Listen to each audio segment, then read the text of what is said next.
Muy buenas noches a todos, bienvenidos a Plan M, unos minutos antes de las 9 de la noche, ya estamos en vivo hasta las 10.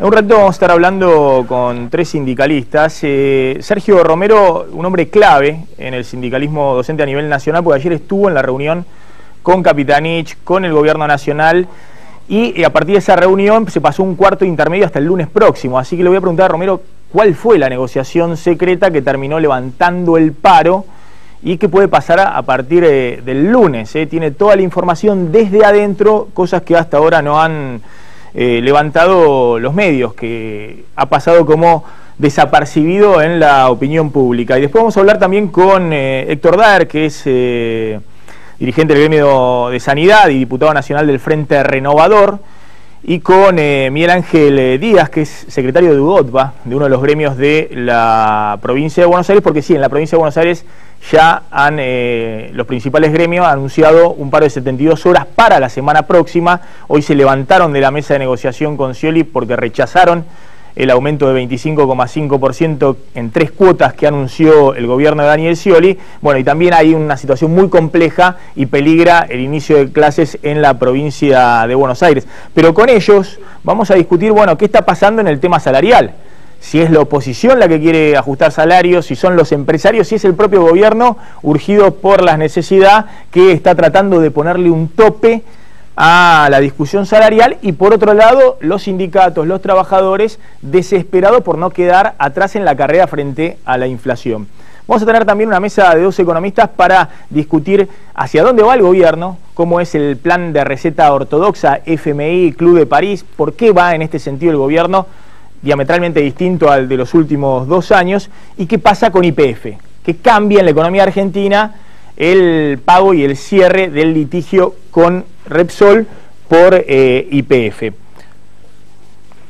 Antes de meternos en esos temas, y Diego Genú también tiene la mejor información de lo que está pasando en la interna del peronismo, está que arde. Hoy hubo muchas novedades, escenas de peronismo explícito más que nunca. Les va a contar Diego Genú cómo es que Eduardo Duhalde, el expresidente, está trabajando fuertemente para Scioli 2015 y cómo elucubre, imagina la fórmula Scioli presidente, Sergio Massa gobernador. Obviamente ya desde el Frente Renovador salieron a decirle que esos solo son los sueños de Duhalde y de Scioli, porque han salido varios intendentes del Frente del Espacio de Sergio Massa a decir que ni por asomo Sergio Massa va a ir de gobernador de un Daniel Scioli presidente. Pero Diego les va a contar toda la información y también una foto, la verdad, impactante, después de todo lo que ha pasado en los últimos años, de uno de los principales referentes de la cámpora, el kirchnerismo puro y duro, llamando al compañero Scioli y mostrando la alegría de estar cerca del compañero Scioli, como hay guiños también desde el kirchnerismo al gobernador de la provincia de Buenos Aires, que hoy lanzó un plan de policías municipales, algo que había planteado Massa el año pasado en la campaña electoral, y que hoy Scioli lo tomó, lo hizo suyo, lo lanzó. Vamos a discutir si eso puede servir o no y cuál es la reacción de los intendentes. Antes de meternos en todos esos temas, déjenme contarles por qué el gobierno está trabajando fuertemente, por qué Cristina está trabajando mucho para parecerse a Bolivia. Esa es la aspiración del gobierno. Ha cambiado la política económica oficial y hoy la mayor aspiración del gobierno es parecerse a Bolivia. Tratar de ser en algún momento Bolivia. Argentina ya no aspira a ser Brasil, Canadá, Australia, sino que la aspiración hoy es tratar de ser lo más parecido posible a Bolivia. Lo muestra la negociación con Repsol. El costo para la Argentina hoy de no ser Bolivia. Como se lamentan algunos funcionarios, ojalá fuéramos Bolivia hoy y no la Argentina. Miren lo que ha pasado con la negociación de Repsol por el pago de la expropiación de YPF hace 2 años. Se ha discutido mucho en estos días, en las últimas horas, cuánto va a pagar efectivamente el gobierno argentino por la expropiación de YPF. Bueno, lo que anunció el gobierno argentino es que va a pagar 5.000 millones de dólares. Y la cosa fue así. Hace 2 años, Kicillof fue al Senado de la Nación a explicar la expropiación de YPF allá por abril del 2012 y dijo que no se le iba a pagar nada, que es más, que los españoles la compañía petrolera española Repsol, que tenía el 51% de las acciones de YPF y el Estado argentino le expropió, tenían que pagarle al Estado argentino por el pasivo ambiental, por haber vaciado la empresa en los años anteriores, que había que ver, había que hacer la tasación, pero tal vez surgía que los españoles tenían que pagarle al Estado argentino y no el Estado argentino pagar por la expropiación a Repsol. Una posición de máxima, una bravuconada de máxima, como todo aquel que se sienta a la mesa de negociación. Del otro lado, Repsol le dijo, no, mire, por el 51% de las acciones me tiene que pagar 10.000 millones de dólares. Y metió juicios en todos los tribunales internacionales, incluidos los del Banco Mundial. Se pusieron a negociar. Argentina, que decía, no, te pago 1.500 millones de dólares. Los españoles decían, no, bueno, pagame 9.000 millones. Bueno, negociando, llegaron al acuerdo de que Argentina debía pagarle como indemnización, como resarcimiento por la expropiación, 5.000 millones de dólares a Repsol. Más o menos era lo que daba el valor bursátil de la empresa. YPF es una empresa que cotiza en la Bolsa de Buenos Aires, en Nueva York y en Madrid. Si uno mira el valor de las acciones en el último año y toma el 51% de eso, el valor de las acciones total da 15.000 millones de dólares. Eso es lo que vale hoy YPF según la evaluación bursátil. El 51% sería más o menos 7.500 millones de dólares, que era lo que tenía Repsol en sus balances. Cuando Repsol decía en sus balances cuánto valía YPF como una compañía controlada, era más o menos 7.500 millones de dólares. Bueno, el gobierno argentino consiguió pagar un poco menos, 5.000 millones de dólares. Dijo, no, te vamos a pagar 5.000 millones de dólares. Cuando van a cerrar la negociación con Brufau, el principal directivo de Repsol en España, Kicillof le dice, sí, pero ¿sabes qué? No tengo la guita para pagarte 5.000 millones de dólares. ¿Cómo? Sí, no tengo la guita. Se me derrumbaron la reserva, cayeron 20.000 millones de dólares de las reservas en los últimos 2 años. No puedo agarrar 5.000 millones de dólares de las reservas, que sería lo lógico, y pagarte 5.000 millones de dólares. Entonces el español le dijo, bueno, está bien, ¿cómo me vas a pagar? Y Kicillof le respondió, te voy a pagar en bonos que va a emitir el Estado argentino de acá a casi 20 años. Un bono que va a ser la mayor parte al año 2024, dentro de 10 años, y el resto hasta el año 2033. Así te voy a pagar. Bueno, los españoles que quieren hacer negocio y lo único que querían hacer es llevarse la guita de Argentina, dijeron, bueno, está bien, pagame en bono. Ahora, ¿cuál va a ser el interés? Pues yo te estoy financiando. Vos vas a tener una deuda conmigo, me vas a pagar 5.000 millones de dólares, pero de acá al 2033. Discutamos el interés. Kicillof le debe haber dicho, y te pago 4% anual. Y los españoles le han respondido, no, pero vos qué crees, vos sos Argentina, vos no sos Bolivia. Es decir, 4% anual en dólares es la tasa que consigue para tomar crédito en el mercado internacional Evo Morales, el boliviano. Vos serás rubio, ojo celeste, pero sos Argentina. Argentina tiene un riesgo mucho mayor hoy que el de Bolivia. 4% no puede ser. Kicillof ahí debe haber pensado, y de hecho por eso el plan, que ahora les voy a contar, el plan ortodoxo a Cristina de volver a los mercados, ojalá fuéramos Bolivia. Nos saldría mucho más barato expropiar YPF de lo que nos va a salir. Y termina acordando con los españoles pagarles 5.000 millones de dólares hasta el año 2033, pero con una tasa de interés anual que principalmente es del 8,75%. Es decir, Argentina paga un costo financiero para financiar esos 5.000 millones de dólares que hoy no tiene, que no puede sacar de las reservas, emitiendo deuda a una tasa que hoy es prácticamente el doble de la tasa de interés que paga para tomar crédito, para tomar deuda Bolivia, Evo Morales. Ni que hablar de Brasil, de Uruguay, que pagan tasas más baratas todavía, más bajas, porque hay crédito internacional muy barato en el mundo. Pero por eso hoy Argentina, a lo que aspira, se hacen todos los deberes, y van al FMI, cierran con los fondos buitres, negocian con el Club de París, no es parecerse a Brasil, a Uruguay, a Chile, es parecerse a Bolivia por lo menos. Bueno, Kicillof cierra ese trato, ese acuerdo, 5.000 millones de dólares a pagar de acá al 2033. ¿Cuánto va a pagar en total? Bueno, en total va a pagar esto, va a pagar casi 10.000 millones de dólares. ¿Por qué? Claro, si tuviéramos 5.000 millones de dólares hoy, pagamos 5.000 hoy y chao, nos olvidamos. Pero claro, no es lo mismo pagar 5.000 millones de dólares hoy que terminar de pagarlo de acá a 20 años. Para eso no financian los españoles. Y a una tasa que es bastante cara, es el doble de la tasa de Bolivia. Argentina va a pagar en estos bonos vencimientos que son muy bajitos de acá al 2015, hasta que termine el gobierno de Cristina. Va a pagar 644 millones de dólares por estos bonos que emite en el mercado para pagarle a Repsol. Va a tener vencimientos un poquito más pesados, de más de 1.800 millones de dólares, entre el 2016 y el 2019. Y básicamente los vencimientos más fuertes van a ser entre el 2020 y 2023, es decir, en el segundo mandato de, qué sé yo, de Scioli, Massa, Macri, Wiener, Cobo, no sé, el que venga. Tal vez, qué sé yo, de Urtubey. Pero el próximo gobierno, y sobre todo el segundo mandato del próximo gobierno, va a pagar todos los vencimientos. Todos los vencimientos de estos bonos que se van a emitir, en total suman, esta es una cuenta que hizo el economista Ariel Seton, en base a la estructura de los bonos, casi 10.000 millones de dólares que va a terminar pagando el Estado argentino por la expropiación de Repsol. Esto es en el escenario base, porque Repsol quiere cobrar y no va a esperar al 2033 para cobrar. Repsol va a tomar los bonos y en el plazo de 1 año y medio, 2 años, los va a vender en el mercado. Lo mismo a Argentina, eso no le importa. Van a buscar quién les compre esos bonos y van a ver si pueden recaudar con eso 5.000 millones de dólares. Si no llegan vendiendo esos bonos a los 5.000 millones de dólares, Argentina se compromete a darle una garantía a Repsol de emitir otros 1.000 millones de dólares más para que los puedan vender y puedan llegar vendiendo los bonos a 5.000 millones de dólares. Si Argentina tiene que gatillar esa garantía y emitir 1.000 millones de dólares más, bueno, la cuenta es un poco mayor. En vez de terminar pagando 10.000 millones de dólares en el 2033, vamos a terminar pagando 11.000 y pico de millones de dólares, 11.500 millones de dólares de acá al 2033.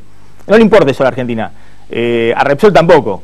Lo único que le importa a Repsol es cobrarse hoy 5.000 millones de dólares en el plazo corto, de acá a 1 año y medio, a 2 años. A ver, es lo que había.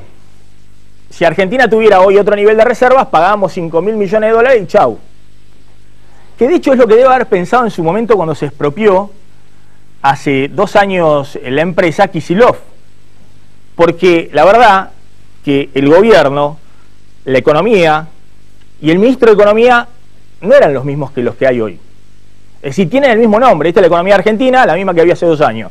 Es el gobierno kirchnerista, el mismo que había hace 2 años. Y el ministro de Economía era el mismo que decidía hace 2 años. Pero la situación es totalmente distinta. La economía es mucho más frágil, hay 20.000 millones menos de reservas, y el ministro de Economía es mucho más débil de lo que era hace 2 años. En ese contexto no quedó otra que pagar 5.000 millones de dólares financiado a una tasa de interés que es el doble de la que paga Bolivia. Después vamos a discutir si el gobierno, haciendo todos los deberes, está buscando crédito barato que hay en el mundo a raudales, pero tiene que hacer una serie de deberes de la receta clásica ortodoxa, tocando la puerta en el Fondo Monetario, después en el Club de París, cerrar el tema de los fondos buitres, para conseguir financiamiento barato. Pero fíjense, para eso sirve el financiamiento barato.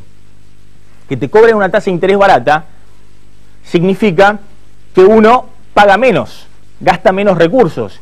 Si a nosotros nos hubiese cobrado Repsol una tasa de interés del 4% o del 4,5%, en vez de una tasa de casi el 9%, en vez de terminar pagando 10.000 millones de dólares de acá al 2033, terminaríamos pagando 7.000 o 7.500 millones de dólares. Nos hubiésemos ahorrado mucha guita. Por eso es importante que Argentina trate de aprovechar la coyuntura internacional y el financiamiento barato que hay en el mundo. A ver, más allá de esta discusión, y por eso hoy vamos a hablar de YPF, de qué se ha hecho, si esto beneficia o no a la economía argentina, y también vamos a hablar de los sueldos docentes. Hay algo que para mí me parece absolutamente fundamental y tiene que ver con una pregunta elemental. ¿Por qué definimos siempre cuestiones de Estado urgidos por la coyuntura económica? ¿Por qué hoy estamos pidiendo a la estatización de YPF y la hacemos rápidamente? Porque necesitamos con esto tocar la puerta en Washington, cerrar con el FMI, arreglar con el Club de París. ¿Por qué podemos pensar que YPF nos va a solucionar no solamente el problema energético, sino el problema macroeconómico. ¿Por qué discutimos siempre, con la urgencia económica, cuestiones tan importantes como el petróleo, el gas, la estructura impositiva, la educación, la salud? Esto es un poco lo que ha pasado en la historia argentina en los últimos 50 años, si se quiere. Es exactamente lo mismo que ocurrió con Menem en el 99. Menem en el 99 vende el resto del paquete accionario de YPF a Repsol por 13.000 millones de dólares, no porque pensara en un plan estratégico de tener una compañía privada, no había nada de ideología ahí, no había nada de discusión, lo que había era, necesitaba guita para cerrar las cuentas, se le había derrumbado ya la convertibilidad, necesitaba dólares y guitas para cerrar las cuentas, entonces rifaron YPF por la coyuntura económica. Ahora, la situación es distinta. Yo creo que el Estado argentino tiene que tener el control de YPF. No importa, el Estado argentino no es Cristina. Cristina termina su mandato el 10 de diciembre del 2015. Y YPF, espero, siga durando durante los próximos 100 años o 200 años. Ahora, ¿por qué definís una política estratégica clave para los próximos 100 años de la Argentina en una coyuntura económica de un gobierno que es hoy mucho más débil y una economía que es mucho más frágil de lo que era, por ejemplo, 2 años atrás? ¿Y por qué tenés que esperar que Repsol, con su indemnización, sea un capitulito en todo un plan para volver a los mercados, para cerrar con el Club de París? Cuando tendríamos que discutir entre todos, incluso la dirigencia política de la oposición, los sindicatos, los empresarios, cómo desarrollamos el sector energético argentino, cómo YPF puede ser una gran empresa que lidere ese sector, cómo se le paga por la expropiación a los anteriores dueños que vaciaron la empresa, con la connivencia del gobierno que introdujo un socio argentino que se llevó absolutamente todo en los últimos años. Bueno, discutir todas esas cuestiones y resolver el problema YPF. No pretender que el problema YPF nos resuelva el problema macroeconómico que hoy tiene la Argentina. Vamos a discutir este tema y por supuesto también qué está pasando hoy con la economía, qué está pasando desde el punto de vista de los salarios. Diego, ¿qué pasó con los salarios docentes? ¿Qué pasa con esa negociación que ayer pareció que se destrababa y que el gobierno vivió como una victoria que se levantara el paro docente a nivel nacional? Bueno, el cuarto intermedio hasta el lunes próximo, con la suspensión además de este paro que habían anunciado, por ejemplo, CETERA y otros gremios, para la semana que viene, de 48 horas a 72 horas. Los gremios levantan esa medida y el gobierno se compromete a levantar el decreto que ya tenía listo con un porcentaje unilateral, sin discutir con los gremios, y también a levantar el presentismo. Mientras tanto, avanzan los conflictos y avanzan las discusiones en las provincias. Hoy empezaron las clases en Santiago del Estero, en San Luis, pero no empezaron en Chaco, pero no empezaron en Tierra del Fuego, y ya hay paros anunciados para la semana que viene. En la provincia de Buenos Aires también tenés una discusión importante, un cuarto intermedio hasta la semana que viene, pero con un paro también de 72 horas anunciado. Es decir, por un lado el gobierno logra suspender a nivel nacional en esta negociación con los gremios, que seguramente Romero puede contar mejor, logra suspender las medidas de fuerza y se compromete a seguir discutiendo el lunes. Pero por otro lado, cada provincia es una negociación y cada gobernador está viendo cómo discutir con los gremios que ya están preparando medidas de fuerza. Sergio Romero, secretario general de UDA, uno de los sindicatos docentes a nivel nacional que está enrolado en la CGT de Antonio Caló. ¿Qué pasó? ¿Ayer llegaron a un acuerdo con el gobierno al levantar el paro nacional para la semana próxima? Y si se puede figurar en ese término, sí hubo de alguna manera un acuerdo, ¿no? A mí me gustaría, porque te escuchaba con mucha atención, me gustaría en una síntesis, porque dijiste cosas que comparto. Es decir, nosotros terminamos discutiendo sobre la coyuntura cuando esto tendríamos que tomarlo con más tiempo. Es decir, se sabe que siempre al inicio de clase hay este tipo de negociación y que hay una puja por la reivindicación del salario. Nosotros estamos con una paritaria desde el año 2007 que la verdad que ha sido una decisión inteligente del expresidente Néstor Kirchner, y empezamos a negociar en el año 2008. llegamos hasta el 2011 acordando salarios, las dos partes que constituimos la paritaria, el Estado y los representantes de los trabajadores, y a partir del 2012 hubo fracaso de paritaria, hubo decreto, 2013 fracaso de paritaria, hubo decreto, y cuando digo hubo decreto no es simplemente por mencionar la figura del decreto, sino que hubo imposición del salario por debajo de lo que acordaban los otros sectores y las otras paritarias. Caso concreto, 2013 nosotros nos impusieron un salario del 22%, nadie acordó por menos del 24% de ahí para arriba. Entonces hemos quedado ya rezagado, a ese le sumás el grado de inflación, que lo podemos discutir en más o en menos, pero que hay una inflación latente y real. Entonces estamos discutiendo hoy sobre un salario de 3.416 pesos por debajo del salario mínimo vital y móvil, y lo que vos pidás se va en porcentajes, pero lo real es que en plata es muy poca plata, no alcanza a dignificar el salario, no alcanza a generar el ámbito adecuado para tener un poder adquisitivo de compra de alimentos, vestimenta. Y yo quiero destacarte algo, Maxi, gran parte del salario docente, y esto lo digo permanentemente porque hay ausencia del Estado en esto, se va a la compra de elementos y útiles para poder dictar la clase. Síntesis, lo que pasó en la reunión de ayer, en realidad no hubo propuesta salarial. Nosotros fuimos primero para resguardar la institucionalidad de la paritaria, para que no se rompa ese ámbito que tanto, por eso conté el proceso paritario, y por sacar de la negociación el tema del decreto. Es decir, venimos por 2 años de decreto, un tercer fracaso de decreto hubiese sido debilitar excesivamente el ámbito paritario. Y llegamos a un acuerdo, por eso utilizo tus términos, es decir, nosotros suspendemos provisoriamente las medidas de fuerza que en el caso de los 4 gremios que estamos afiliados a la CGT, SADOC, SEA, MEC y UDA, lo determinamos por 72 horas. La suspendemos, generamos un ámbito de negociación el día lunes y esperamos que haya una propuesta para poder superar esta instancia. A ver, la pregunta es la siguiente. Yo venía mostrando ayer, antes de ayer, un estudio muy interesante que muestra en los principales gremios, incluso entre los estatales, los docentes han quedado, contando las 3 cuotas en las cuales se han pagado los últimos 2 años, las cifras no remunerativas, han quedado abajo del 20% de aumento en los últimos 2 años. Docentes nacionales. Eso es por debajo del resto de los estatales y obviamente de otros gremios privados, mucho más por debajo. La pregunta es, ¿cómo se llega a un entendimiento cuando el gobierno hace una oferta de 22% en 3 cuotas, que es una oferta muy dura, es como si fuera para la economía del año pasado, que ustedes ya rechazaron el año pasado? Ahora, esta economía no es la del año pasado, es una economía donde se ha acelerado la inflación. Entonces, ¿ve algún tipo de solución el lunes en la mesa de negociación de nuevo ahí con Capitanich y con el gobierno, con Silioni y el ministro de Educación? Y lo que decía se arrancó mal, es decir, ofrecerte el 22% es arrancar mal, es decir, no existe eso.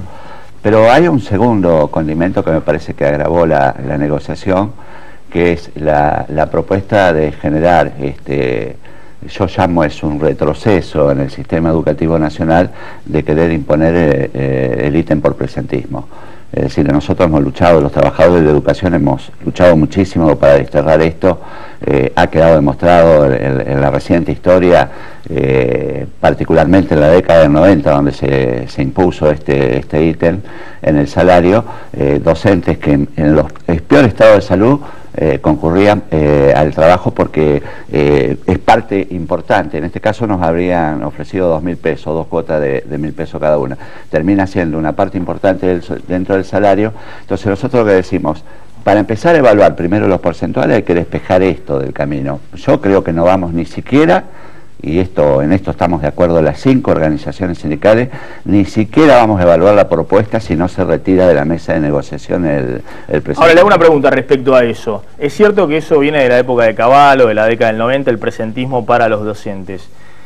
Y también es cierto que el gobierno tira en una mesa de negociación donde simplemente están discutiendo no quedar atrás de la inflación, algo que tiene que ver con la productividad de los docentes, con la eficiencia en las clases, y está introduciendo un tema que tal vez debiera introducirse y discutirse en otro ámbito, no en la discusión de cómo hago para quedar empardado con la inflación que ha sido muy fuerte en los últimos meses. Ahora, ¿ese no es un guiño también de el gobierno a la gente? Porque la verdad que uno habla con muchos padres en la provincia de Buenos Aires, en la ciudad de Buenos Aires, en todo el país, y también se quejan de que los docentes faltan mucho a clase, de que se toman mucha licencia y que los chicos quedan en banda. Bueno, viene bien la pregunta para aclararla, es excelente.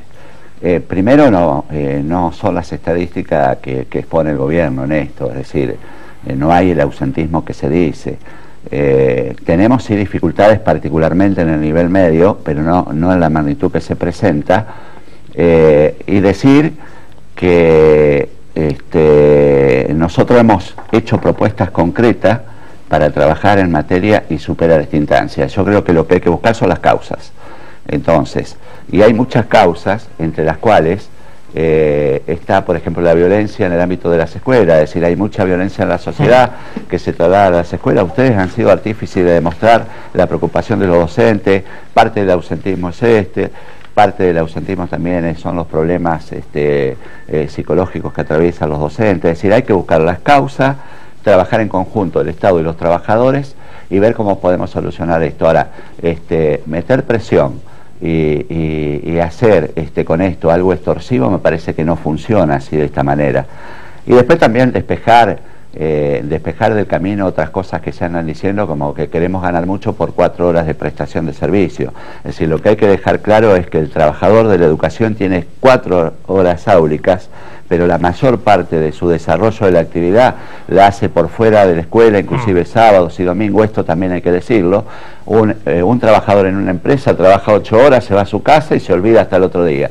Los trabajadores de la educación seguimos trabajando todo el día, sábado, domingo. Es decir, esto hay que decirlo porque si nos estamos refiriendo a la sociedad, a los padres saben cómo es esto y nosotros en esto nos sinceramos, somos responsables. Y estamos tratando de recuperar un salario que está por debajo del salario mínimo, y yo creo que en este país con un promedio de 4.000 pesos a cualquiera se le hace difícil vivir, ¿no? Estamos con Héctor Dar, diputado del Frente Renovador, secretario general del Gremio de Sanidad, y con Miguel Ángel Díaz, secretario general de UDOTBA, uno de los gremios docentes en la provincia de Buenos Aires, donde sí han mantenido el paro de 72 horas para la semana próxima. Dar, hay toda una discusión si quién quiere ponerle el techo a los salarios, si lo quiere poner la oposición, como dicen en el gobierno, o lo quiere poner el gobierno, empezando por los docentes. No, la oposición no quiere poner nada, eso es una chicana absurda que no vale la pena analizar. Lo que sí hay que acá analizar es que este gobierno se dio cuenta tarde de la ineficiencia de la política económica y está haciendo un ajuste. Acá la gran discusión que hay que poner arriba de la mesa es quién paga el ajuste. No hay otra cosa. Digamos, echarle la culpa a que los maestros se pueden enfermar o que piden una licencia y por eso darle un presentismo o intentar darle el 22% de aumento, digamos, cuando ni siquiera, no solo en la proyección que tenemos sobre este año, sino lo que venimos arrastrando de los 3 últimos meses anteriores, lo que fue enero, lo que va a ser febrero y demás. Digamos, acá el tema de fondo es la gran discusión es si se pretende que los trabajadores paguemos el ajuste. Este es el que es la cuestión, digamos. ¿Qué significaría pagar el ajuste? ¿Conseguir aumentos salariales inferiores a cuánto? Pagar el ajuste es la devaluación, el aumento de precios y el aumento salarial por debajo de todo eso. Perder poder de compra del salario, perder poder de compra de los jubilados. Ahí tenemos otro tema latente. En marzo le van a dar el 11% de aumento a los jubilados. Cuando llegue marzo ya van a tener perdido en este año ese aumento. Digamos, este es el tema de fondo. Esta es la cuestión de fondo. Y no nos pueden plantear futuro cuando hace 2 años nos decían YPF por la contingencia ambiental, Repsol nos va a tener que pagar a la Argentina, y hoy de buenas a primeras, sin tasación, digamos, haciendo bien los deberes. Es un tema que hay que resolverlo, había que resolverlo, pero sacándolo de la galera, vamos y pagamos una cifra que es una cifra importante. Estamos endeudando al país en una cantidad de dinero importante que representa $125 por cada uno de los argentinos que estamos acá, ¿no? Por cada uno de los habitantes. Este es el tema de fondo, digamos. Ahora, ninguna paritaria, hoy habrá que ver las actividades, digamos, uno no quiere meterse en la vida de todos los gremios. pero nadie puede estar pensando que una paritaria se puede cerrar por debajo del 30%. ¿No? Ese es el número, digamos, de piso en una discusión pero tiene hoy que haber salarial. una actividad destruida, ¿no? Para esto. La otra cosa que hay que sacar, ¿no? y desterrar es la dicotomía salario o empleo. Digamos, acá tenemos que aspirar a un país con empleo y con buenos salarios. Bueno, ¿no dijo eso Felipe Solá, el diputado del Frente Renovador? No, Felipe... Dijo, bueno, que la gente estaría dispuesta a aceptar un poquito menos de salario con tal de mantener el empleo. No, Felipe dio una ironía que termina en la transcripción, terminado. Yo no lo escuché, pero esto fue lo que estuvimos conversando. No, acá en el Frente Renovador tiene una postura muy clara. Hay que defender el poder de compra del salario, las paritarias tienen que ser libres, en cada actividad, cada sindicato y cada cámara empresarial tendrán que buscar el salario que los empresarios puedan pagar y el mejor salario posible para los trabajadores. Y acá se discute, acá también lo que se discute también hoy es el plazo de pago, porque los sindicatos aceptaron en los últimos 2-3 años pagar en 3 cuotas o en 2 cuotas. Cuando la inflación se acelera, como se aceleró en los últimos 3 meses, seguramente en marzo va a ser también elevado, pues es un mes de mucha inflación. Claro, el tema es el plazo. Por ejemplo, Santiago del Estero ofreció 25% a los docentes, pero hoy, 25 hoy. Lo impuso, no lo ofreció. Bueno, ¿sabes cuánto es el salario? Pero no es lo mismo, promedio? pero no es lo mismo que Total, ofrecer 25 de acá que termines de pagar el aumento en diciembre. Eso es mucho menos en términos Maximiliano, efectivos. el salario promedio de los empleados estatales de Santiago son 1.400 pesos. Claro. Este es el tema de fondo. Este es el tema de fondo. Si queremos un país federal, discutamos todo con las cartas dadas vuelta.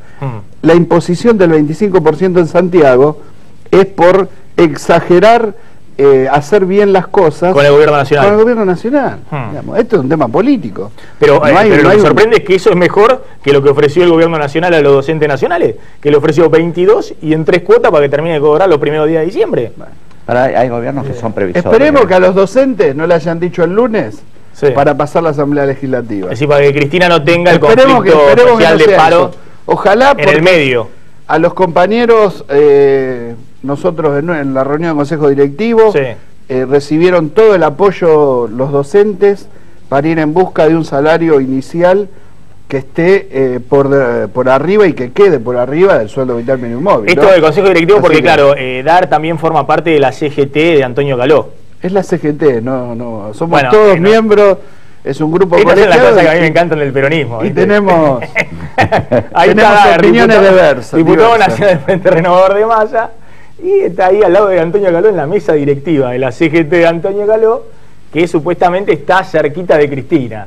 Pero es lo que tenemos que tener. Tenemos que tener debate y consenso en un cuerpo colectivo. No, supuestamente, está, Antonio.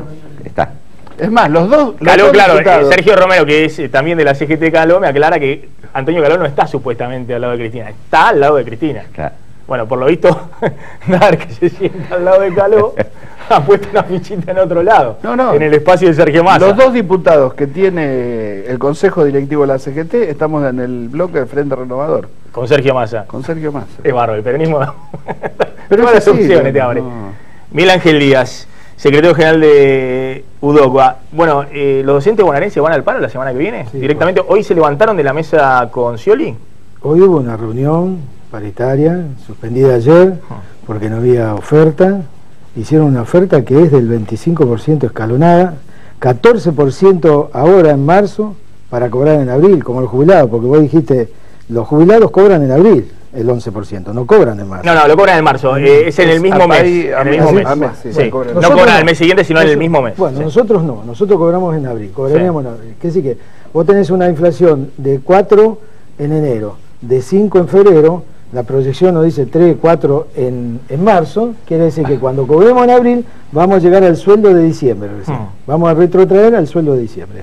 Por lo tanto es miseria todo el año, eso es lo que nos garantiza. Scioli les ofreció un poquito más, 25,5%. Pero a vos ¿sabés lo que es 25? ¿Sabés que es el 0,5%? Estás hablando de 17 pesos. Porque acá lo que hay que terminar es con estos sueldos miserables, porque desde que vino la paritaria acá, la paritaria es un instrumento, por empezar, que el instrumento puede ser bueno o malo. Ahora, si da estos resultados, es malo, porque mira, Si vos aumentás el presupuesto educativo en un 6,5 y después no lo repartís esa ganancia, en parte a los docentes, la inversión educativa, ese aumento que hiciste en el PBI no sirvió para nada. Entonces, acá se habla, no, parece que vamos a conseguir un punto más, parece que vamos a conseguir otros 2 puntos más. Y estamos hablando de 64 pesos, 2 pesos más por día. 2 pesos más por día. Esto es lo que hay que decir. Entonces, digamos, si un Estado quiere educación, tiene que discutir un salario en serio. Y a partir de un número en serio, el otro día estuvo acá el gobernador, el ex gobernador de Santa Fe, quedó clarísimo que ellos han hecho una inversión, han hecho un esfuerzo y están en 5.200 pesos. Yo soy peronista, no tengo nada que ver con Usted está con la CGT de Moyano. Sí, yo soy miembro de la CGT de Moyano, sí. Y hoy el salario inicial docente en Buenos Aires 3.600 pesos. 3.600, es decir, 120 en Santa pesos Fe, por día. 5.200. 5.200, Sí. Pero nada más, si Santa Fe le aplica el 25%, va a llegar a los 6.400 que pedimos nosotros. Es posible. Claro, lo que pasa es que para ir de 3.600 a 5.000 o a 6.000 es un aumento del 40, del 60%. La provincia de Buenos Aires, Santa Fe ahora. la provincia de Buenos Aires, acaba de hacer un proyecto de la policía municipal, vos lo dijiste. Sí. Va a haber alcaldía, Sí. va a haber escuela de policía. Todo ese dinero es un gasto extraordinario. Entonces, hay plata para proyectos que no sabemos si van a caer bien o mal. Entonces, la verdad, lo que tiene que priorizar la provincia de Buenos Aires es dejar de hacer campaña el gobernador, dedicarse a esto. El gobernador está buscando adhesiones de otros gobernadores a ver si puede ser presidente.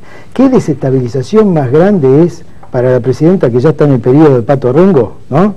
18 meses le falta? ¿Qué desestabilización más grande es ya pensar en el presidente que viene? Lo que tienen que hacer, Perón decía, goles son amores, ¿no? Tienen que hacer obras, y parte de las obras es el salario del sector, que tiene que ver con el mercado interno. Entonces, la verdad, vamos acá, gracias por, así puedo aprovechar este espacio, y les digo a todos los compañeros de la provincia de Buenos Aires que apoyen el paro de UBA, que vayan, tenemos que ir a un paro por tiempo indeterminado, vamos a seguir. Por suerte ahora las otras agremiaciones alargaron el paro a 72 horas, vamos a llegar al viernes, el viernes vamos a asamblea, y hay que profundizar. Todos los gremios han ahora sí, 72, sí. Todos, sí, SUTEBA, claro, FEB, todos los gremios de la provincia han anunciado paro por 72 horas en la provincia de Buenos Aires. Porque tienen que rechazarlo, porque si no, la verdad, vas la cabeza con ellos. Dar, ¿cómo se resuelve, cómo se coordina precios y salarios, ya no solamente en los docentes, sino lo que está de alguna manera buscando el gobierno? Hoy hubo una reunión entre la UIA y la CGT. No, la Confederación de Gremios de la Industria. La Confederación de Gremios de la Industria, algunos gremios que están en la CGT de Moyano o en la de Caló.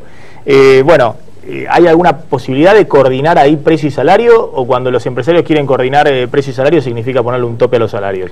No, lo que hay que tener es un plan económico. Este es el tema de fondo. Acá no hay previsibilidad hacia adelante, digamos, estamos en el medio de la impericia y del fruto que puede dar un plan de precios que uno no sabe ni cuánto dura, ni si va a durar, si encuentra los productos y demás. Pero aparte hay otro problema, hay que resolver el tema de presupuesto, si no estamos engañándonos entre nosotros mismos. El tema del presupuesto, el otro día lo veía al jefe de gabinete plantear en términos porcentuales el gasto educativo, ¿no? Y estamos hablando de un presupuesto totalmente mentiroso. Vamos a terminar duplicando los valores de ese presupuesto que se aprobó en noviembre del año pasado, no porque el dólar en diciembre era 6 pesos con 70.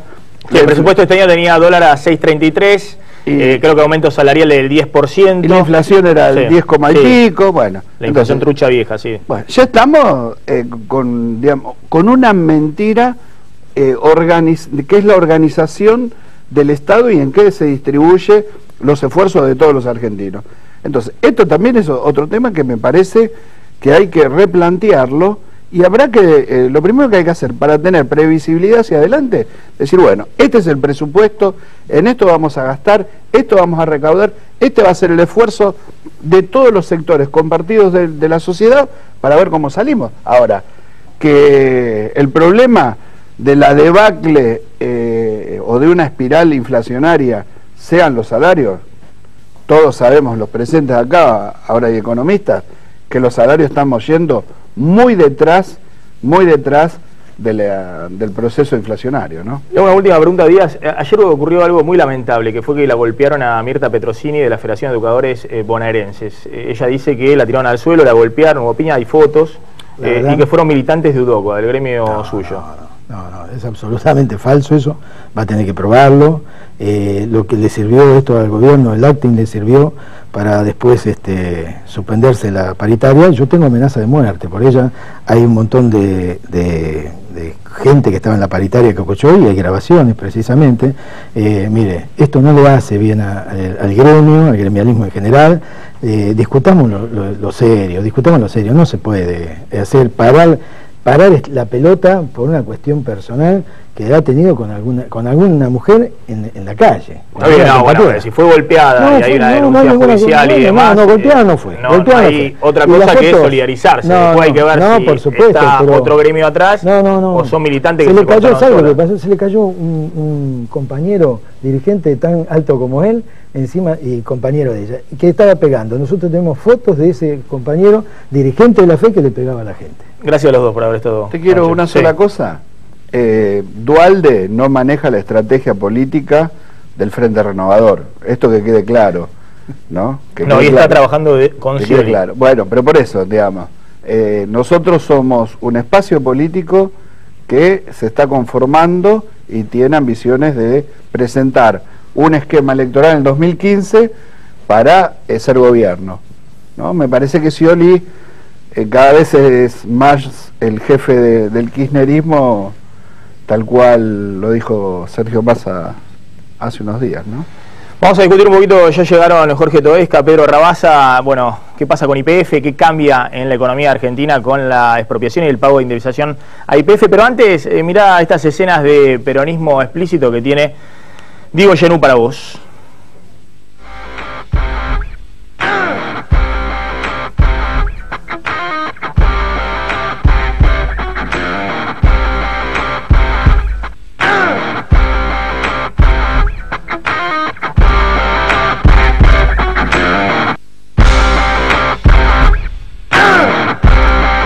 Bueno, Diego, ¿qué tenemos en el peronismo explícito hoy? Lo anunció Duhalde, justamente. Sí, uno de los temas más importantes del día, reapareció Duhalde con declaraciones hoy temprano en Radio Rivadavia, hablando sobre cuál debería ser la estrategia del peronismo para el 2015 para evitar el triunfo de UNEN o del espacio no peronista. ¿Qué es lo que tiene que hacer el peronismo según Duhalde?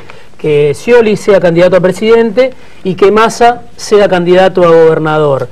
Massa todavía le falta experiencia, dijo Duhalde, es muy joven, eso está muy bien, pero no está capacitado para gobernar. Scioli sí, es el más capacitado de los peronistas y tienen que armar un esquema donde uno vaya a la presidencia y el otro vaya a la presidencia. Digamos una cosa, que Duhalde está trabajando directamente, tiene una oficina importante instalado en un organismo público de la provincia de Buenos Aires, trabajando para la campaña Scioli 2015, armando políticamente para esa campaña.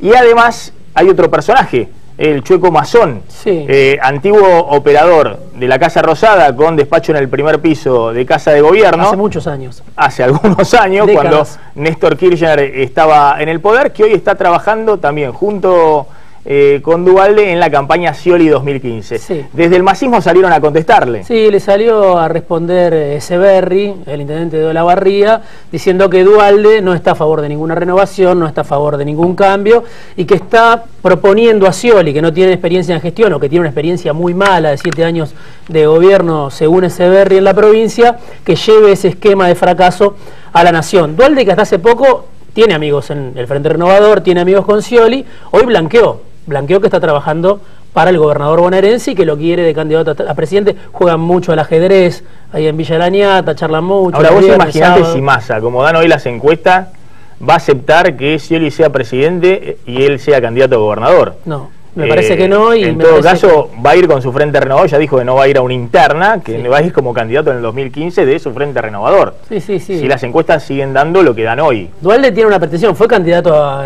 presidente en el 2011. Lo que plantea Duhalde es un poco la pretensión del peronismo, de parte del peronismo que sigue alineado con el oficialismo y con Scioli. Que dicen, bueno, la única forma es que vayamos todos juntos. Hay un dato cierto que es ese y que ven todos, que es si el peronismo va dividido, crecen las chances de que el espacio no peronista pueda ganar la presidencia. A ver, la diferencia es quién va a la presidencia. Mostrame la otra foto, porque muestra cómo Scioli juega en toda la cancha. Por un lado con Duhalde, pero por otro lado con la Cámpora. Sí, sorprendió esto porque Gabriel Mariotto hoy organizó el tercer plenario de políticas públicas en el Club Banfield y convocó, bueno, a todo el peronismo. La vez a la derecha Cristina Álvarez Rodríguez, ministra de Scioli, Sergio Uribarri, ya lanzado, candidato a presidente, gobernador de Entre Ríos, Mariotto y Daniel Scioli. Y acá Guado de Pedro. ¿Quién es Guado de Pedro? Dirigente de la Cámpora, importante dirigente de la Cámpora, diputado nacional, ahora ya en el Consejo de la Magistratura. Esta foto la colgó hoy Guado de Pedro en Twitter. ¿Y qué puso? Gracias a todos los compañeros por estar juntos en este plenario. Gran alegría que estén todos los compañeros juntos. Exactamente. El compañero Scioli, ahora lo llaman compañero en la Cámpora. Sí, la sorpresa es Scioli, no tanto Uribarri, que es un candidato más afín al cristinismo o al kirchnerismo, ni tampoco Mariotto, que convocó a todos los sectores. Pero sí la sorpresa de que la Cámpora lo considere como uno de los compañeros para el 2015 a Daniel Scioli. Vamos a hablar un poquito de economía. ¿Qué está pasando con la economía? ¿Es defendible el dólar a 8 pesos? ¿Se le pagó mucho o poco a Repsol por la indemnización por la expropiación de YPF? El gobierno argentino logró lo que se proponía, cerrar un acuerdo con Repsol por la expropiación del 51% de YPF con el objetivo de volver a los mercados. El Consejo de Administración de la Petrolera Española aprobó en Madrid la oferta de la Casa Rosada y puso fin a un pleito que llevaba casi 2 años. Argentina se comprometió a entregar bonos soberanos por un máximo de 6.000 millones de dólares. La nueva oferta debió ser de 1.000 millones más que lo acordado en noviembre pasado, para compensar los descuentos que sufren los títulos de la deuda pública argentina después de la devaluación. La propuesta del ministro Axel Kicillof incluye 4 tipos de bonos con una rentabilidad en dólares que va de 7 a 8,75%. El Estado argentino empezará a pagar el año próximo al filo del recambio de gobierno y saldará el total de la deuda dentro de 20 años. El anuncio en un tono sosegado corrió por cuenta de Kicillof, el cerebro de la expropiación de 2012. El gobierno nacional, para honrar su compromiso tal como marca la ley de expropiación de YPF, lo que está haciendo es emitir deuda soberana. El acuerdo todavía debe superar 2 instancias, la aprobación de la Junta de Accionistas de Repsol, que se reúne el 28 de marzo, y una ley del Congreso que vote las nuevas emisiones de deuda. Lejos parece haber quedado el enfrentamiento de la Casa Rosada con el mandamás de Repsol, Antonio Brufau. Estos empresarios como Brufau, ¿qué van a entender de lo que estamos haciendo cuando están pensando en la expansión transnacional de un grupo que lo ha hecho en buena medida a expensas de los dividendos girados por nuestra compañía petrolera? Brufau, que había sido el principal escollo para llegar a un entendimiento, también se mostró satisfecho. Yo creo que esto pues acaba con un tiempo de desencuentros. El acuerdo que de alguna forma se va a firmar a mí me parece muy equilibrado por parte de las dos partes. Por lo tanto, pues yo me atrevería a decir que sí, que es razonable y que es satisfactorio, y yo creo que hay que felicitarse. A cambio del dinero, Repsol desistirá de sus juicios contra YPF y suspenderá su demanda contra el país ante el Tribunal Arbitral del Banco Mundial. El gobierno cree haber ganado una batalla decisiva, allanar el camino para que las inversiones extranjeras desembarquen en el mega yacimiento de Vaca Muerta y dar un paso más en la estrategia de acordar con el FMI y acercar posiciones con el Club de París para que el crédito internacional vuelva a la Argentina. Bien, ya estamos con Jorge Todesca, economista, ex viceministro de Economía, y con Pedro Rabasa, director de Empiria Consultores y ex funcionario, economista jefe del Banco Central. Gracias a los dos por haber venido. A ver, una aclaración respecto al informe. El principal bono que se emite, el que se paga la mayor cantidad de deuda, es un Bonar 24, es un bono a 10 años que vence en 2024, y el interés, el cupón que paga, lo que paga todos los años, es del 8,75%. Después hay 2 bonitos que, no sé si se va a ampliar la emisión, que ya están en el mercado, que pagan un poco menos. Creo que paga un cupón del 7%, el Bonar 10, con 2 pagos semestrales. No importa, una cuestión técnica. Lo cierto es que la tasa principal que paga con la mayor cantidad de esa deuda que emite el gobierno argentino es 8,75. Pedro Rabasa, ¿Es un buen acuerdo? ¿Esto abre las inversiones financieras para la Argentina? Parece un acuerdo razonable para el momento que vivimos.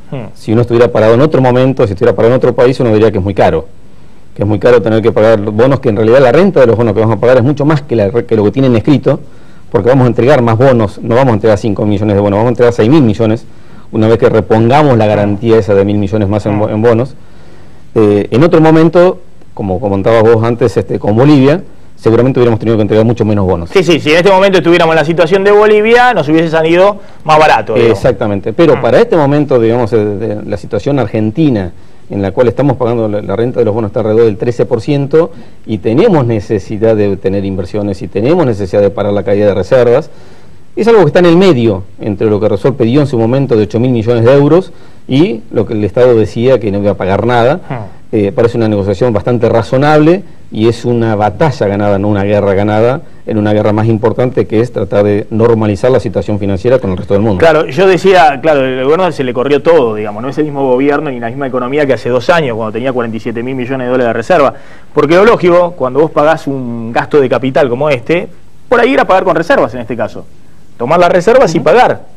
Que como dice Cristina, por la reserva nos pagan... Para mí lo lógico era no haber expropiado YPF. Ah, bueno, a ver... Una compañía está bien, paseada. esa es otra discusión. Bueno, esa por es eso, otra discusión, sí. Digo, la génesis de todo el asunto es una desastrosa política petrolera que llevó a una compañía descapitalizada, a la incorporación de un socio bajo condiciones vergonzosas, y a partir de eso un tiempo en que no hubo un acuerdo, porque lo que se expropió era obvio que había que pagarlo, y este desacuerdo hizo perder tiempo a la Argentina. Así que se perdió tiempo con la política petrolera, con la mala expropiación de YPF, y ahora, ¿cuánto vale YPF? No tengo ninguna tasación pública, no hay un organismo público el que marca la ley de expropiación que haya hecho una tasación. El análisis financiero viene después de cómo pago lo que debo pagar después que un organismo público hizo la tasación. Acá no tenemos nada. Yo espero que el Congreso, antes de aprobar la ley que el Ejecutivo le va a mandar, tenga delante suyo lo que la ley manda, que es una tasación oficial de la República Argentina como Estado nacional, como Estado soberano, acerca de cuánto vale lo que expropió. Si eso es una discusión que no la hemos visto, ¿cómo va a estar en secreto la discusión de el cuánto de la deuda? Y nos vamos a centrar en el cómo se paga, si un bono así, que está bien, no niego esa discusión, pero hay hechos esenciales antes. Yo creo que tampoco vamos a tener ninguna corriente de inversiones por este solo hecho, aunque por supuesto creo que hay que recomponer las relaciones financieras internacionales. ¿Por qué no lo vamos a tener? Por varios motivos. Van a venir compañías, en el caso del petróleo, que van a decir, sí, yo quiero participar del juego del shale gas, el gas no convencional en la Argentina, y van a poner fichas para estar dentro de ese juego. Primero, si es importante, no van a venir, porque este es un gobierno que termina y que no puede garantizar estabilidad de las reglas del juego hacia adelante. Y porque además en el mundo no falta petróleo, hay petróleo abundante, hay unas oportunidades de inversión en shale gas extraordinarias en Estados Unidos, hay unos megaproyectos enormes. Ahora, nada de eso va a ocurrir. Ahora, un contrapunto ahí. Lo que sí le habilita cerrar el litigio con Repsol, que amenazaba con juicios a cualquier petrolera que se asociara a YPF, absolutamente, es no tener que hacer el papelón que hizo el gobierno emitiendo un decreto firmado por Cristina a medida de Chevron. Es decir, solo venían los inversores, a lo cual le tenía que hacer un traje a medida, lo cual es de país bananero, hacer todo un marco jurídico que garantice a una empresa norteamericana que viene a poner unos dólares, que aparte no es una gran inversión. Hemos mejorado unos grados. Es decir, ahora esto te permite que vengan sin tener que emitir decreto o una ley a medida de una empresa norteamericana. Eso nos despeja un poco el escenario. Mucho más allá del problema de ser país bananero y tener que hacer decretos a medida, es el punto de lo caro que era tener un acuerdo en esas condiciones. Lo que le teníamos que permitir a Chevron, tenemos que prometerle que va a poder girar las utilidades, hacerles promesas que no se le da a ninguna compañía, porque era la única manera que vinieran. Por lo tanto, normalizar las relaciones financieras con el exterior, ser más confiable, es parte fundamental para que vuelvan las inversiones. Esto se despeja ahora. Bueno, y ahora hablemos de la economía. ¿Qué pasa con este contexto? El gobierno está en un paso, toma esto de YPF como paso previo para negociar con Washington, con el FMI, abrir la negociación con el Club de París, tratar de en algún momento de volver a emitir deuda en los mercados. ¿Es posible este plan que el gobierno está tratando de cumplir a pie juntillas? Es un paso en una carretera de ripio, digamos, no asfaltada, difícil, porque cada uno de los pasos que tenemos que dar cuesta, no son gratis. Así como nos costó, digamos, poner plata, arreglar con el Club de París es pagar. Inicialmente es poner más reservas. Lo mismo, por supuesto, va a ser arreglar todos los juicios pendientes con el CIADI. Hemos arreglado algunos, pero tenemos 17 juicios más pendientes. Lo mismo va a ser tratar de arreglar el problema con los holdouts, con los fondos buitres. Con los fondos buitres y los no buitres, todos los que tienen los bonos que están en default. Eso va a significar poner plata, y eso no es fácil cuando uno llegó al momento en el cual justamente lo que más tiene escaso son las reservas. Ahora, ¿no puede arreglar con el Club de París, con los fondos buitres, hacer un poco la gran Repsol? Es decir, emitir deuda. Total, la deuda hoy es baja en términos de lo que es el PBI de la Argentina. En todo caso, pagará Massa, Scioli, Macri, Wiener o Cobos o el que venga en los próximos gobiernos. Bueno, ¿no puede hacer eso el gobierno? Cada punto requeriría mucho tiempo de discusión. Yo creo que el principal problema que tenemos es que no hay un plan completo. O sea, que estamos adivinando que ese es el camino del gobierno. Pero en realidad no tenemos un plan completo. No tenemos, lo decía Daer antes, no tenemos hoy un presupuesto que tenga un horizonte fiscal para la Argentina este año. Hemos cerrado el año pasado con un déficit de más de 100.000 millones de pesos. ¿Cuánto va a ser el déficit de este año? 200.000 millones de pesos, se viene duplicando año a año. Todas las premisas, como vos decías antes, que tenía el presupuesto están absolutamente arrasadas. Hemos gastado 134.000 millones de pesos en subsidios de energía el año pasado. Bueno, ¿cuánto se va a gastar este año? 260.000, ¿quién lo va a pagar? Los impuestos no lo van a pagar. Entonces, quiero decir, todo lo demás también viene de la mano de eso. Lo que vos puedas avanzar con el Club de París, entre otras cosas, van a mirar, bueno, pero este país, ¿qué está haciendo? ¿Va a poder pagar? Nadie te firma cheques en blanco. Después, además desde el año 2002 que estamos con esto.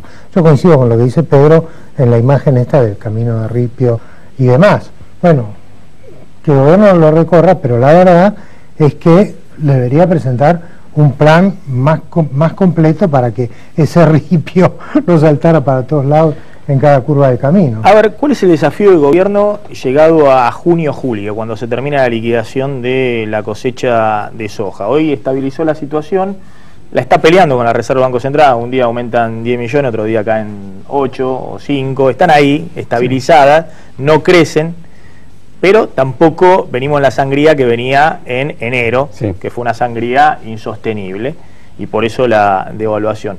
¿Qué es lo que tendría que hacer el gobierno? ¿Qué es lo que tendría que ver la inflación de acá a julio para saber si el dólar a 8 es sostenible a partir de julio? Definitivamente con la inflación que hemos tenido en el mes de febrero, con la inflación que apunta a marzo, yo ya diría que 8 ya no es sostenible, por lo menos para todo este año. Con lo cual tenemos que plantearnos que el tipo de cambio se va a tener que ir ajustando.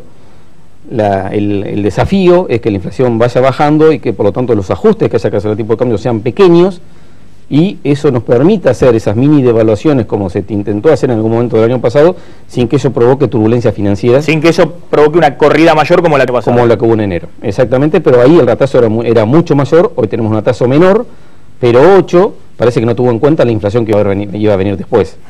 Definitivamente no podemos mantener 8 de acá a fin de año. Si mantenemos 8 a fin de año estaríamos en un tipo de cambio prácticamente el mismo que teníamos en términos reales el año pasado, que fue lo que nos llevó a la devaluación de enero. Es decir, que la estrategia un poco del gobierno sería, ahora que estabilice, cierre las paritarias, vea que cierre, está un poco desconcertado, empezar de nuevo con gradualmente las mini devaluaciones que venía aplicando en los últimos 2 años. Eso tiene el riesgo de que, como ya devaluó de una vez en enero y subió 30% del dólar el año pasado, que la gente se asuste y diga, bueno, esto de nuevo van a devaluar y haya más corrida, ¿o no? Sí, yo creo que el riesgo está bien del lado inflacionario. O sea, estamos frente a un escenario inflacionario complejo. Los datos de inicio de año, obviamente, ahora ya no discutimos que existen, coincidimos todos en que existe. Todesca no va a ir preso, por ejemplo, ese tipo de cosas. Todesca nunca estuvo en riesgo de ir preso, gracias a la justicia argentina, ya que la Secretaría de Comercio no tiene facultades para eso. Pero, digamos, tenemos de nuevo un gasto público con una gran expansión. El Banco Central en enero y febrero estuvo auxiliando fuertemente al Tesoro, lo estuvo auxiliando al doble de lo que el año pasado. Por otro lado, absorbió dinero en el mercado. Pero desde el punto de vista fiscal, el Banco Central estuvo dando al Tesoro en los 2 primeros meses del año el doble de lo que le dio en los 2 primeros meses del año pasado. Y los primeros meses del gasto público son los más livianitos, porque todavía no los aumentos de salarios y todavía los funcionarios no se pusieron a gastar. Recién llegaron de las vacaciones, pero cuando se pongan a gastar la cosa se recalienta, ¿no? Entonces yo creo que eso es un tema sobre el cual no hay acción, y obviamente eso te puede erosionar cualquier movimiento previo del tipo de cambio. Ahora, ¿y qué hace el gobierno para frenar este? Claramente, acá lo decía el otro día Mario Blecher, que es un economista que hoy está muy citado por el oficialismo, porque está cercano a Daniel Scioli, es vicepresidente del hipotecario, decía, bueno, acá hay que achicar el déficit para, en este momento, emitir menos. Argentina no puede emitir porque nadie quiere los pesitos se evaporan. En todo caso, si consigue financiamiento internacional, deudas, y ahí sí puede mantener más o menos algo de gasto público, pero ya tiene que recortar. Ahora, ¿por dónde recorta? Pues el gobierno jugó una partida muy fuerte ofreciéndole tan bajo a los docentes, ¿no? 22% en 3 cuotas. Ahora, no se sabe si eso lo va a poder sostener. ¿No sería más sensato el gobierno ir a cortar los subsidios, por ejemplo, que van a sectores de clase media o media acomodada que no los necesitan? Ahora, ¿cómo se hace eso en un escenario inflacionario? Definitivamente algún corte de subsidio va a haber a lo largo de este año. La pregunta es ¿cuánto y cuándo y a quién perjudica? Pero es inevitable si queremos detener esa montaña de subsidio que comentaba Jorge, que claramente es insostenible. Ahora, en una economía que claramente marcha hacia una recesión, tratar de hacer un ajuste fiscal en el corto plazo, tratar de que este año equilibremos todas las cuentas, sería exagerado. Está peor todavía, vamos más a recesión. Exactamente. Por lo tanto, digamos, la solución es buscar un equilibrio en el cual se ajustan los gastos que se pueden ajustar. Eso se puede compensar con algún tipo de plan, como fue el plan Progresar, dirigido a los sectores socialmente más débiles. Y por otro lado, que el Tesoro no le pida todos los pesos al Banco Central, que es lo fundamental. El exceso de pesos que hay hoy en el mercado, todos esos pesos que sobran, que hacen que no se permita que la gente compre dólares, porque si no nos quedaríamos sin dólares en las reservas, tiene que ver con la cantidad de pesos que sobran, que fueron los pesos que le fue dando el Banco Central al Tesoro. Tiene que darle menos. Para eso se puede conseguir financiamiento, para eso hay que hacer los deberes para conseguir financiamiento, tanto afuera como adentro. El Tesoro puede necesitar peso y puede de alguna manera buscar requerirlos adentro, pensar en emitir algún tipo de deuda en pesos adentro para ayudar al Banco Central, porque el Banco Central solo no va a poder lograr nunca, digamos, compensar todas las tensiones que vienen del resto de los sectores económicos. Todo está. Sí, no, yo coincido con eso. Aquí hay un problema que se llama tiempo. No solo el que se nos está acabando ahora el programa, exactamente, sino el tiempo, que te veo nervioso, sino el tiempo del gobierno.